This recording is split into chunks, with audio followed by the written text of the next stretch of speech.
Crime కి జైలుకు వేసిన మొదటి మనిషి శరత్ గారు చెప్పాలా? ఇదివరకు ఎవరైనా వేయచ్చు? ఇప్పుడే చెప్తాను, 2 నిమిషాలలో మీకు రెండింటికి మూడింటికి ఉదాహరణలు చెప్తాను. ఫస్ట్ మీ కొడంగల్ నరసింహ గలగలపారేటి గంగమ్మను తన ఏది ఫామ్ హౌస్ లోనికి మళ్లించినాడమ్మా అనే పాట ఎన్నో సోషల్ మీడియాలలో వచ్చింది. ఆ తర్వాత లాస్ట్ కు మహిపాల్ తన మీడియాలో పెడితే మహిపాల్ యాదవ్ మీద మీరు కేసు పెట్టినారు, నానా యాగి చేసినారు. First point. తర్వాత మీరు మాట్లాడటం నేను అభ్యంతరం పెట్టలేదు, మీ మాటలు నేను చాలా సావధానంగా విన్నాను, మీరు కూడా వినాలి. మనం రేవంత్ రెడ్డిని ఏ స్థితిలో అరెస్ట్ చేశాం? రీట్వీట్ చేసినందుకు కదా ఒకటి చెప్పండి నాకు. అదే రీట్వీట్ చేసిందే చెప్తున్నాను. రేవంత్ రెడ్డిని మనం ఎట్లా అరెస్ట్ చేసినాం, ప్రొఫెసర్ కోదండరావుని ఎట్లా అరెస్ట్ చేసినాం, ఎన్ని అంశాలలో మనము మీరు మళ్ళా నేను వేరే నేరాల గురించి వేరే కేసుల గురించి మాట్లాడలేదు. ఈ అరెస్ట్ చేయడము మీరు చెప్పేది వినండి దయచేసి. తలుపుల వాళ్ళకు కొట్టి అరెస్ట్ చేయడము అది ఇది అనేది పోలీసులను చాలా రాజకీయంగా వాడుకొని పోలీసులకు రాజకీయాలు నేర్పి ఒక వ్యవస్థను వ్యవస్థలా ఉండకుండా హుందాగా వాళ్ళ పనిని చేసుకోలేకుండా కేవలము రాజకీయ నాయకులతో బాగుగా ఉంటేనే మంచిగా ఉంటేనే వాళ్ళ అడుగులకు మడుగులొత్తుతేనే మనం ప్లమ్ పోస్టులు తెచ్చుకుంటాము అనేటువంటి ఒక దుర్నీతిని బీఆర్ఎస్ నేతృత్వంలో కూడా పోలీస్ యంత్రాంగంలో చొప్పించబడ్డది. వినండి ప్లీజ్, ఆగండి దయచేసి ఆగాలి మీరు. దిలీప్ గారు ఆరోపణలు చెప్తాను వినండి మీరు. భారతదేశం స్వతంత్రం వచ్చినప్పటి నుంచి ఉన్నాయండి. మీరు సార్ మీరు ఆగండి సార్, నేను చెప్తాను సార్, మీకు కొద్దిగా కూర్చున్నట్టు అవుతుంది, దాన్ని నేనేం చేయలేదు. కానీ అంటే భారతదేశం స్వాతంత్రం వచ్చినప్పటి నుంచి ఉన్న సమస్యలన్నీ పట్టుకోవచ్చు, అన్ని బీఆర్ఎస్ పార్టీ హయాంలో స్టార్ట్ అయినట్టు బీఆర్ఎస్ పార్టీ చేసినవి చెప్తున్నాను మీకు.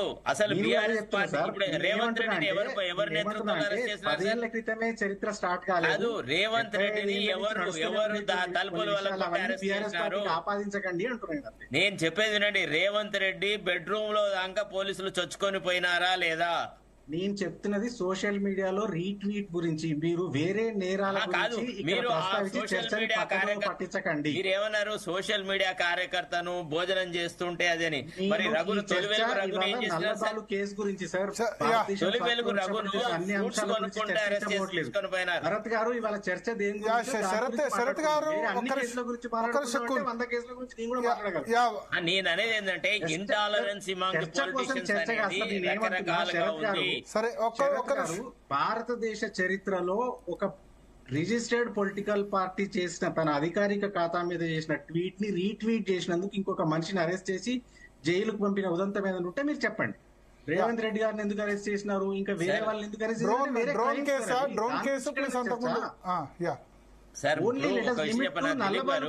Dilip garu, you may not have direct knowledge about those incidents, but I have direct knowledge about those things because I participated in the entire episode. I participated in a different capacity altogether. మీరు ఒక పేరు మోసే lawyer, మీకు 1000 కేసుల గురించి అవగాహన లేదని నేనేమంటే చర్చకు పరిమితం అవ్వమని అంటున్నాను. చర్చకి పరిమితం అవుతున్నాను. మీరు చాలా సోషల్ మీడియాలో ఒక అధికారిక కంప్లీట్ చేయనియట్లేదు చేసినందుకు ఎవరిని జైలుకు పంపలేదని అన్నా, అది తప్ప చెప్పండి.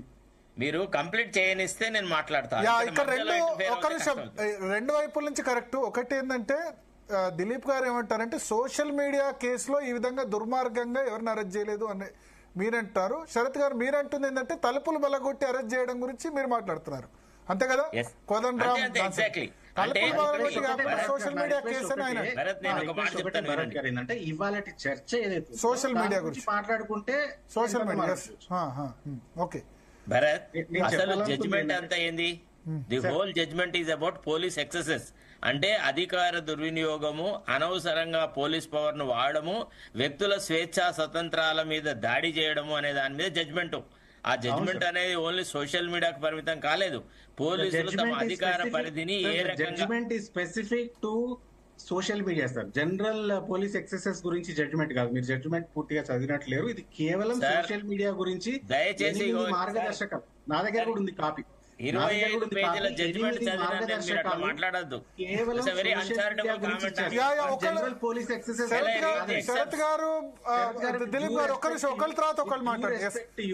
దిలీప్ గారు అబౌట్ జనరల్ పోలీస్ దిలీప్ గారు ముందు మీరు మాట్లాడండి, తర్వాత మళ్ళీ శరత్ గారికి ఇద్దాం. ఎస్, ముందు మీరు భరత్ గారు just let me complete. Yeah నిన్న వచ్చిన తీర్పు గురించి చర్చ కాబట్టి నిన్న వచ్చిన తీర్పు గురించే మాట్లాడుకుంటే ఎవరికైనా ఉపయోగకరంగా ఉంటుంది. యా యా చెప్పండి. నేను చెప్పదలుచుకుంది ఏంటంటే భారతదేశ చరిత్రలో మేము మొదటి నుంచి చెప్తున్నాము, ఇదివరకు ఎప్పుడు ఎవరి మీద కేసులు పెట్టలేదని, ఇదివరకు ఎవరు అరెస్ట్ కాలేదని, ఇదివరకు ఎవరు జైల్లోకి వెళ్ళలేదని నేను చెప్పట్లేదు. అట్లా చెప్పేంత అమాయకుడిని కాదు నేను.